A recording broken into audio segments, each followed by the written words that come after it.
Settle سے کال ہے بھائی عبدالقدوس صاحب. السلام علیکم. عبدالستار صاحب. سوری عبدالستار صاحب. السلام علیکم. وعلیکم السلام. مفتی صاحب کو میرا سلام, آپ کو بھی محمود بھائی. وعلیکم السلام. جی فرمائیے. میرا سوال ہے شعبان کے مہینے کے متعلق. جی جی. کہ اس میں مفتی صاحب سے ذرا بولنے کہ فضیلہ بتا دیں اور پڑھائی کا بتا دیں کہ شب برات کس طریقے سے منانی چاہیے. اور دوسرا کوشچن ہے کہ کسی نے ظلم زیادتیاں ہمارے ساتھ کی ہوں تو اس کے لیے المنتقم پڑھنا چاہیے کہ اللہ بہت انتقام لینے والا ہے. اچھا جی, بہت بہت شکریہ. جہاں تک ظلم والی بات ہے, اس کے سب سے بڑی اچھی چیز تو معافی ہے. اگر آپ معاف کر سکتے ہیں تو بالکل معاف کر دیں, تو انشاءاللہ اس کا آپ کو بہترین بدلہ اللہ عطا کر دیں گے. اور اگر ایسا ظرف نہیں ہے یا ایسی کیفیت نہیں ہو رہی, زیادتی بہت ہے, دکھ ہے, تو اس صورت میں آپ فَسَيَكْفِيكُمُ اللَّهُ وَهُوَ السَّمِيعُ الْعَلِيمُ یہ آپ پڑھ لیا کریں مغرب کے بعد 41 مرتبہ, یا جب آپ بیدار ہوں اٹھ کے بیٹھیں اسی وقت 21 مرتبہ یہ پڑھ لیا کریں فَسَيَكْفِيكُمُ اللَّهُ وَهُوَ السَّمِيعُ الْعَلِيمُ یہ پڑھ کے اس کو اللہ کے سپرد کر دیں. اب اللہ جیسے چاہے ان کے ساتھ معاملہ کرے. تو یہ دو چیزیں آپ کر لیں. باقی رہا شعبان کے حوالے سے, شعبان کا مہینہ بہت مبارک مہینہ ہے اور یہ بہت ہی برکتوں کا مہینہ ہے. ظاہر ہے کہ یہ رمضان المبارک کا پیش خیمہ ہے. خاص طور پہ اس میں جو ہے وہ شب برات جو ہے وہ جو رات ہے بہت فضیلت والی رات ہے. اس رات کی فضیلت میں تقریباً 13 صحابہ نے احادیث پیش کی ہیں. اس میں صحیح حدیثیں بھی ہیں, حسن بھی ہیں اور ضعیف حدیثیں بھی ہیں.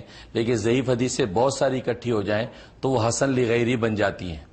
تو شب برات کے بارے میں ایک مسکنسیپشن لوگوں میں پھیلا ہوا ہے کہ بہت سے لوگ یہ سمجھ بیٹھتے کہ اس کی کوئی حیثیت نہیں ہے. ایسا نہیں ہے.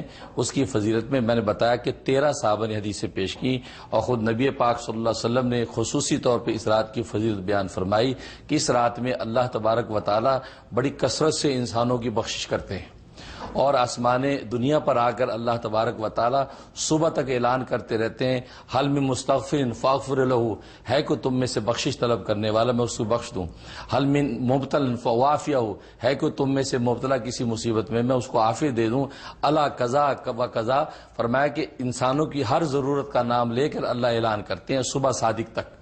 لہٰذا اس رات میں عبادت اگر کریں گے اس کی بڑی فضیلت ہے اور اللہ تبارک و تعالیٰ کی خصوصی بخش نصیب ہوتی ہے. اور پھر 15 شعبان کا روزہ رکھنا اس کی بڑی فضیلت ہے اور وہ روزہ رکھنا چاہیے. اس لیے یہ رات جو مبارک رات ہے, بلکہ بعض مفسرین نے لکھا یہ رات اصل میں شب قدر کی ریہرسل ہے. یہ شب برات اصل میں شب قدر کی ریہرسل ہے. اس رات میں اللہ تبارک و تعالیٰ آئندہ سال کے سارے فیصلے لکھتے ہیں, لکھواتے ہیں کہ آئندہ سال کون پیدا ہوگا, کون مرے گا, کس کو کتنا رزق دیا جائے گا, کون کتنا نیک ہوگا, کتنا بد ہو جائے گا. یہ سارے فیصلے اس رات میں لکھے جاتے ہیں اور لیلۃ القدر میں اللہ تعالیٰ فیصلے فرشتوں کے حوالے کر دیتے اور زمین پہ آ کے اس کی تدبیر کرتے ہیں. اس لیے یہ رات بڑی فضیلت والی ہے. اس رات کے مطابق آپ زیادہ سے زیادہ اللہ کی عبادت کریں. اچھا حضرت, انڈیا پاکستان میں ہم نے دیکھا کہ وہ پھلجھڑیاں اور آتش بازی کی جاتی ہے شب برات, وہاں پہ تو بڑا خوشی بنے. وہ تو غلط ہے. وہ جو جیسے محمود صاحب نے پوچھا کہ اس میں لوگ جو وہ پھلجھڑیاں اور جو وہ پٹاخے بجاتے ہیں, نہیں, وہ آتش بازی کی رات نہیں ہے.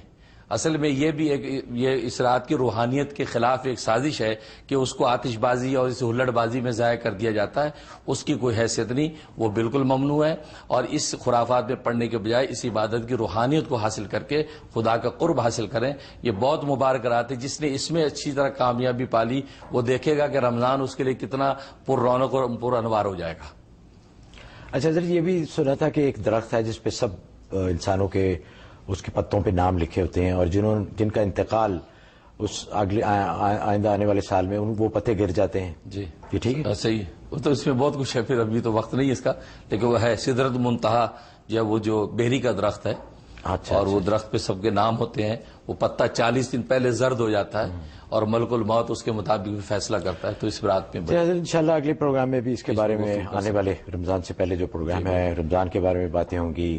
رمضان کی برکات کے بارے میں, بڑا ایک زبردست مہینہ آنے والا ہے. بہت خوش قسمت ہیں وہ لوگ جن کو یہ اس سال بھی میسر آ رہا ہے. بہت سارے ساتھی ہمارے ہیں, بہت سے جاننے والے احباب جو پچھلے رمضان میں ہمارے ساتھ تھے اب نہیں ہیں. تو اللہ کرے ہمیں پوری برکات سے اور پورے اس کے جو فیوز ہیں اس سے فائدہ اٹھانے کے اللہ میں